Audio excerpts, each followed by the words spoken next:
नमस्कार दोस्तों, स्वागत है आपका करंट अफेयर्स बाय एम के चैनल पे। आज हम इस वीडियो में 3 नवंबर 2025 के मोस्ट आईएमपी करंट अफेयर्स काफ़ी कम समय में डिटेल में कवर करेंगे।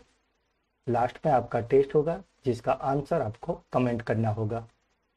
दोस्तों, इस चैनल पे हम काफ़ी कम समय में एग्ज़ाम रिलेटेड सारे पॉइंट्स डिटेल में कवर करते हैं, साथ ही डेली, वीकली और मंथली रिवीजन भी करवाते हैं। तो अगर आप इस चैनल को डेली फॉलो करते हो तो आप किसी भी एग्ज़ाम की तैयारी कर रहे हो तो आपको करंट अफेयर्स के लिए कुछ और देखना नहीं पड़ेगा। तो अगर अभी तक आपने इस चैनल को सब्सक्राइब नहीं किया तो जल्द से जल्द कर लीजिए ताकि कोई भी अपडेट आपसे छूट ना जाए। तो चलिए वीडियो स्टार्ट करते हैं। पहला सवाल है, अंतर्राष्ट्रीय पत्रकार सुरक्षा दिवस कब मनाया जाता है? तो ये है अंतर्राष्ट्रीय पत्रकार सुरक्षा दिवस। तो ये मनाया जाता है 2 नवंबर को। एग्जाम फैक्ट की अगर बात करें तो इस दिन की घोषणा की गई थी संयुक्त राष्ट्र महासभा द्वारा 2013 में और इसका आयोजक है यूनेस्को। पहली बार ये दिन 2014 में मनाया गया था और इसका उद्देश्य है पत्रकारों के विरुद्ध होने वाले अपराधों, हिंसा और हत्या के मामलों में दंड मुक्ति समाप्त करने के लिए जनजागरूकता फैलाना। यह दिन 2 नवंबर 2013 को माली में मारे गए 2 फ्रांसीसी पत्रकारों की स्मृति में मनाया जाता है और इस बार का थीम क्या था? यह है चैट जीबीवी। दोस्तों, एग्जाम में थीम से रिलेटेड क्वेश्चन कई बार होते हैं तो आपको ये याद रखना है। इस बार का थीम है चैट जीबीवी। अब ये जीबीवी क्या है? तो ये है जेंडर बेस्ड वायलेंस, यानी कि लिंग आधारित हिंसा। यह किसी व्यक्ति के साथ केवल उसके लिंग यानी कि वो महिला, पुरुष या अन्य लैंगिक पहचान के आधार पर किया गया कोई भी हिंसक व्यवहार या उत्पीड़न है। नेक्स्ट क्वेश्चन, हाल ही में दक्षिणी नौसैनिक कमान के नए प्रमुख कौन बने हैं? तो हाल ही में दक्षिण नौसैनिक कमान के नए प्रमुख बन गए हैं समीर सक्सेना। ये है इनकी फोटो, यही है mister Sameer Saxena. Next question, किस देश ने नेट जीरो मिलिट्री एमिशंस 2030 का लक्ष्य निर्धारित किया है? दोस्तों, आप जानते ही हो कि सस्टेनेबल डेवलपमेंट गोल्स जो कि 17 है, उसे अचीव करने के लिए सारी कंट्री अपने हिसाब से लक्ष्य निर्धारित करती है। तो इस बार ये लक्ष्य निर्धारित किया है ब्रिटेन ने। तो सही आंसर है ब्रिटेन। यह सैन्य क्षेत्र में ग्रीन टेक्नोलॉजी अपनाने वाला पहला बड़ा देश है। नेक्स्ट क्वेश्चन, बिजेलजीना ओपन टूर्नामेंट 2025 में किसने जीत हासिल करके भारत के 90वें ग्रैंड मास्टर बन गए हैं? यहाँ पे 90वें है, 19 नहीं है, 90 है। तो सही जवाब है इसका इलमपर्थी AR। यही है इलमपर्थी AR। दोस्तों, इस क्वेश्चन को आप डबल मार्क कर लीजिए, ये क्वेश्चन एग्जाम में जरूर होगा। एग्जाम फैक्ट की अगर बात करें तो इलमपर्थी AR चेन्नई तमिलनाडु में जन्मे थे और अब वे भारत के 90वें शतरंज ग्रैंड मास्टर बने हैं। उनका जन्म 2009 में हुआ है और अभी वह सिर्फ 16 वर्ष के हैं। इलमपर्थी इससे पहले भी under 14 world youth chess championship 2022 भी जीत चुके हैं। बिजेलजीना ओपन टूर्नामेंट 2025 बोस्निया और हर्जेगोविना में आयोजित किया गया था। यह विशिष्ट टूर्नामेंट 24 अक्टूबर से 30 अक्टूबर 2025 तक चला था। यह उपलब्धि भारत के लिए GM 100 लक्ष्य की दिशा में अहम कदम मानी जा रही है और इसके साथ ही तमिलनाडु अब भारत का 35वां ग्रैंड मास्टर देने वाला राज्य बन गया है। तो ये भी आप अच्छे से याद रखना क्योंकि इसमें से भी MCQ बन सकता है। Next question, India AI impact summit 2026 किस शहर में आयोजित होगा? तो यहाँ पे बात हो रही है इंडिया AI इम्पैक्ट समिट की। तो ये आयोजित होगा नई दिल्ली में।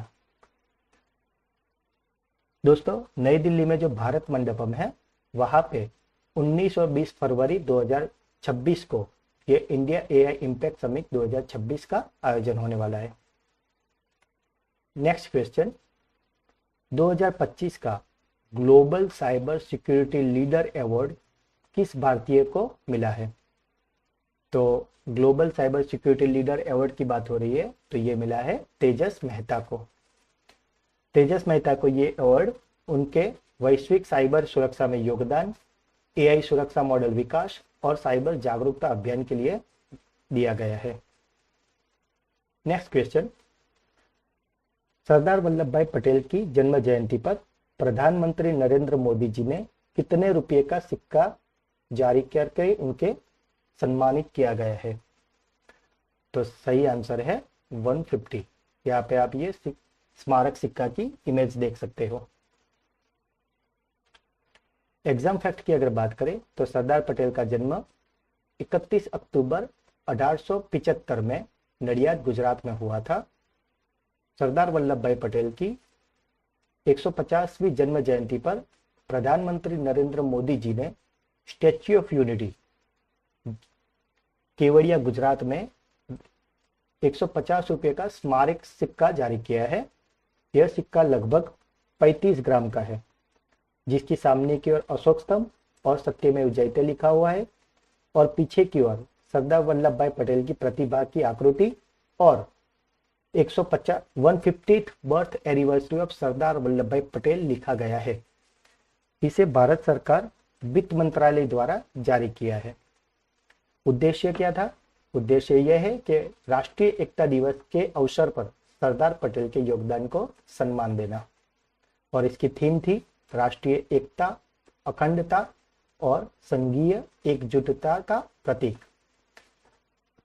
स्टैच्यू ऑफ यूनिटी की अगर बात करें तो यह है, इसकी ऊंचाई 182 मीटर है, जो विश्व की सबसे ऊंची प्रतिमा है, और इसे बनाया किसने है? Ramji Suthar. Next question, mission समृद्धि कृषि 2.0 योजना किस राज्य ने शुरू की है? तो यह बात हो रही है मिशन समृद्धि कृषि 2.0 योजना की। तो इसे शुरू किया है मध्य प्रदेश ने। इस योजना का लक्ष्य आधुनिक तकनीक द्वारा किसानों की आय दुगनी करना और कृषि में नवाचार को बढ़ावा देना है। Next question, global plastic treaty 2026 तक लागू करने की घोषणा करने वाला देश कौन सा है? तो सही जवाब है इसका कनाडा। आप देख सकते हैं ये जो ग्रीन में है ये हमारा प्राउड भारत, और ये जो रेड देख रहे हैं यही है कनाडा। नेक्स्ट क्वेश्चन, हाल ही में चर्चा में रहा ऐनी एयरबेस किस देश में स्थित है? यह बात हो रही है ऐनी एयरबेस की, तो वह स्थित है ताजिकिस्तान में। यहाँ पे आप ये इमेज में देख सकते हैं ताजिकिस्तान, जो भारत के बिल्कुल ऊपर अफगानिस्तान के पास में है। एग्जाम फैक्ट की अगर बात करें तो ताजिकिस्तान की राजधानी से ये लगभग 15 किलोमीटर पश्चिम में स्थित है। भारत ने 2002 में ताजिकिस्तान के साथ मिलकर इस एयरबेस को पुनर्निर्माण किया था। अफगानिस्तान और मध्य एशिया तक भारत की रणनीतिक पहुंच बढ़ाने में यह एयरबेस काफी सहायक है, और साथ ही चीन और पाकिस्तान की निगरानी क्षमताओं को काउंटर बैलेंस करने वाला ठिकाना भी है। एयरबेस की ऊंचाई की बात करें तो ये लगभग 2000 मीटर समुद्री स्तर से ऊपर है, और इसकी खासियत की बात करें तो यहाँ पे 3200 मीटर का रनवे है, जिससे Su-30 MKI और मिराज 2000 जैसे लड़ाकू विमान भी संचालित हो सकते हैं। इस एयरबेस का संचालन कर रही है इंडियन एयरफोर्स।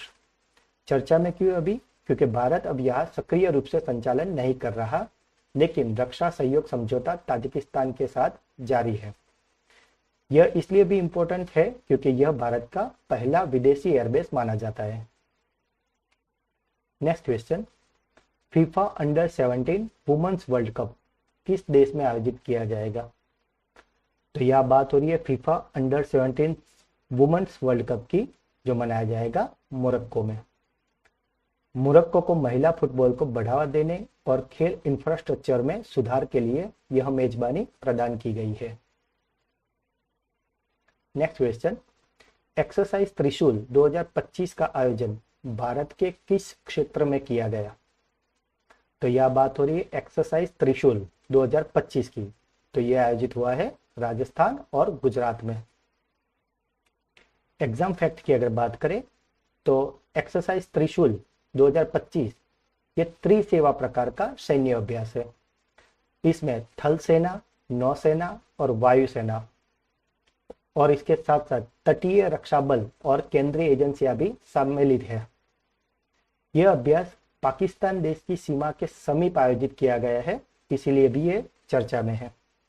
इसका मुख्य उद्देश्य संयुक्त संचालन व समन्वय क्षमता बढ़ाना है। इस अभ्यास के दौरान अग्नि दृष्टि नेटवर्क आधारित उप अभ्यास का संचालन किया गया। एक्सरसाइज त्रिशूल 2025 में कोस्ट गार्ड ने भी भाग लिया था और यह अभ्यास भारत की आत्मनिर्भर भारत नीति से जुड़ा हुआ है। नेक्स्ट क्वेश्चन, हाल ही में केंद्रीय रक्षा मंत्री राजनाथ सिंह द्वारा लिखित पुस्तक सिविल मिलिट्री फ्यूजन के लेखक कौन है? तो ये जो पुस्तक है ये लिखी है राज शुक्ला ने, जिनका इनॉग्रेशन किया है हमारे रक्षा मंत्री राजनाथ सिंह। थीम क्या था? Integration of civil and military resources for national power. Next question, Kannada राज्य उत्सव के अवसर पर कौन सा पुरस्कार राज्य द्वारा दिया जाता है? तो यह बात हो रही है कन्नड़ा राज्य उत्सव की। तो सही जवाब होगा राज्योत्सव प्रशस्ति। एग्जाम फैक्ट की अगर बात करें तो कन्नड़ राज्योत्सव हर साल कर्नाटक राज्य के गठन जो हुआ था 1956 में, उसकी वर्षगांठ के रूप में 1 नवंबर को मनाया जाता है। 1 नवंबर 1956 को सभी कन्नड़ भाषी क्षेत्रों को मिलाकर मैसूर राज्य का गठन किया गया था। बाद में 1973 में मैसूर राज्य का नाम बदलकर कर्नाटक कर दिया गया था। इस दिन कर्नाटक का राज्य ध्वज पीला और लाल कलर का होता है, वह फहराया जाता है और साथ में ही सांस्कृतिक कार्यक्रम भी आयोजित होते हैं। और इसी के साथ ही राज्य सरकार इस अवसर पर राज्योत्सव प्रशस्ति भी प्रदान करती है। यह पुरस्कार कला, साहित्य, शिक्षा, सामाजिक सेवा, उद्योग आदि क्षेत्रों में उत्कृष्ट योगदान के लिए दिया जाता है। इस बार ये अवार्ड प्रसिद्ध अभिनेता प्रकाश राज, कन्नड़ साहित्यकार प्रोफेसर राजेंद्र छेनी, पूर्व हॉकी कप्तान आशीष बलाल, वायुसेना अधिकारी फिलिप राजकुमार जैसे कई महानुभावों को दिया गया है और कुल 70 यानी कि 17 व्यक्तियों को सम्मानित किया गया है। पहला कन्नड़ा राज्योत्सव अवार्ड 1966 में प्रारंभ हुआ था। आखिरी क्वेश्चन आज का, केंद्रीय गृह मंत्री दक्षता पदक 2025 किस मंत्रालय के द्वारा दिया जाता है? तो यह बात हो रही है केंद्रीय गृह मंत्री दक्षता पदक की, तो जो वो दिया जाता है गृह मंत्रालय द्वारा। एग्जाम फैक्ट की अगर बात करें तो इसकी स्थापना हुई थी फरवरी 2024 में। कब दिया जाता है? ये दिया जाता है सरदार वल्लभ भाई पटेल की जयंती यानी कि 31 अक्टूबर को। और ये कौन सा मंत्रालय देखता है? तो अभी हमने बताया कि गृह मंत्रालय द्वारा ये अवार्ड दिए जाते हैं। इसकी प्रमुख 4 श्रेणियां होती है जिसको ये अवार्ड दिए जाते हैं। इसमें विशेष संचालन, जांच, खुफिया और फॉरेंसिक विज्ञान शामिल है। और इसका मुख्य उद्देश्य क्या है? तो इसका उद्देश्य है आंतरिक सुरक्षा, अपराध जांच और खुफिया सेवाओं में दक्षता बढ़ाना। और यह पदक राज्य पुलिस, केंद्रीय सशस्त्र पुलिस बल, खुफिया एजेंसियों और फॉरेंसिक संस्थानों के कर्मियों को दिया जाता है। तो ये थे आज के 15 मोस्ट एमपी करंट अफेयर्स। अब बारी है आपकी ब्रेन बूस्टर क्विज की, तो तैयार हो जाइए और इसके आंसर आपको कमेंट करने होंगे। तो आज का पहला सवाल है, बीजेएल जीना ओपन टूर्नामेंट 2025 में किसने जीत हासिल करके भारत का 90वां ग्रैंड मास्टर बन गए हैं? ठीक है। क्वेश्चन नंबर 2, कन्नड़ा राज्योत्सव के अवसर पर कौन सा पुरस्कार राज्य द्वारा दिया जाता है? तीसरा क्वेश्चन है, हाल ही में दक्षिणी नौसेना कमान के नए प्रमुख कौन बने हैं? आपके आंसर आपको कमेंट करने होंगे।